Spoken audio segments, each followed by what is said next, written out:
যারা আয়োজক দিন শেষে তাদের সিদ্ধান্তই চূড়ান্ত। তবে মুস্তাফিজুর রহমানের বিষয়টি আরও সুন্দরভাবে ভালোভাবে সামাল দিতে পারত বিসিসিআই, এমনটি মনে করেন জাতীয় দলের সাবেক অধিনায়ক সাকিব আল হাসান। বিসিসিআই এর সমালোচনা করার পাশাপাশি তিনি ব্যাখ্যা করেছেন 2023 আইপিএলে কলকাতা নাইট রাইডার্সের দলভুক্ত হওয়ার পরও সরে দাঁড়ানোর প্রসঙ্গে। বিডি ক্রিক টাইমকে দেওয়া একান্ত সাক্ষাৎকারে সাকিব জানান 9 কোটি 20 লাখ রুপি দামে দল পাওয়ার পরও খেলতে না পারা মুস্তাফিজের জন্য দুঃখজনক, হতাশাজনক। অবশ্যই একটা প্লেয়ারের দিক থেকে তো এটা খুবই ডিসঅ্যাপয়েন্টিং। এরকম একটা বড় অকশন হওয়ার পরে যখন প্লেয়ার পুরো অ্যাভেলেবেল খেলতে না পারাটা তার জন্য তো অবশ্যই দুঃখজনক একটা বিষয়। তবে সাকিব মনে করিয়ে দিয়েছেন কোনো খেলোয়াড়কে খেলতে দেওয়া বা খেলতে না দেওয়া সবই আসলে আয়োজকদের মর্জি। একটা ডোমেস্টিক টুর্নামেন্টে, যে দেশের ডোমেস্টিক টুর্নামেন্টটা হয় ওই দেশেরই সব রুলস চলে।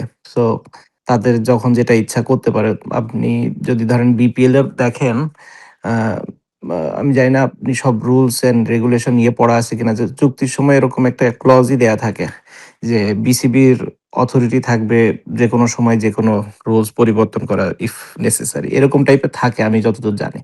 তো সেই জায়গা থেকে আসলে মুস্তাফিজের তো হাতে কিছু ছিল না, এটা মুস্তাফিজের করারও কিছু নাই, ইভেন বিসিবিরও নাই, ইভেন আইসিসিরও নাই। আইপিএল এর আয়োজক বিসিসিআই, তারাই এই টুর্নামেন্টের নিয়ন্ত্রক সংস্থা, তাই এখানে আইসিসিরও কিছু করার নেই জানালেন সাকিব।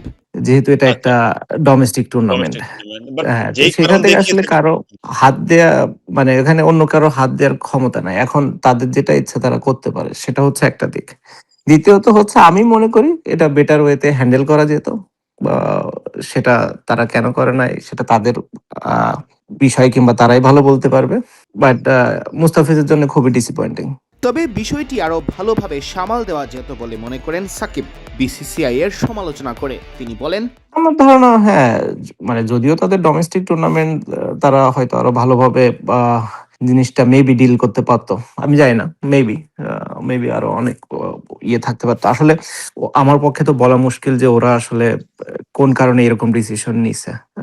সো এটা আসলে বলাটা যে কারো পক্ষে খুব মুশকিল, যারা ডিসিশন মেকার তাদের কি রিজনে তারা এই ডিসিশন তাদেরকে নিতে হলো, আসলে সেটা তো একটা বড় প্রশ্ন। মুস্তাফিজের এই ঘটনাকে অনেকেই মেলাচ্ছেন 2023 আইপিএল এর আগে সাকিবের ঘটনার সাথে। সেবার সাকিবও নাম লেখান কলকাতায়, তবে 1.5 কোটি রুপিতে দল পেলেও টুর্নামেন্ট শুরুর আগে তার বদলে নেওয়া হয় অন্য আরেক বিদেশি ক্রিকেটারকে।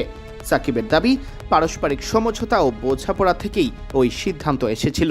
আসলে আইপিএল এ যেটা হয়, আইপিএল এ একটা টিম চায় যে তাদের প্লেয়ার ফুল সিজন অ্যাভেলেবেল থাকুক। তারা যদি ওকে মাঝপথে, আগে, পরে কখনো ফুল টাইমের জন্য অ্যাভেলেবেল না হয়, ওই টাইমের জন্য প্লেয়ারটা ম্যানেজ করা খুব ডিফিকাল্ট হয়।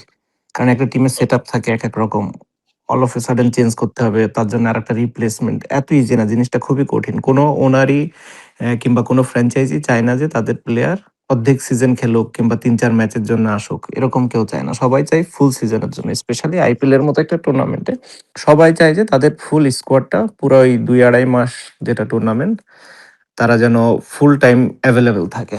তো যখন এরকম না থাকে তখন ডিফিকাল্ট হয়ে যায়। তো তখন আসলে অনেক অপশন থাকে ওদের ইয়ে করার। আর যেহেতু আমার কেকেআর এর সাথে সম্পর্ক ভালো ছিল,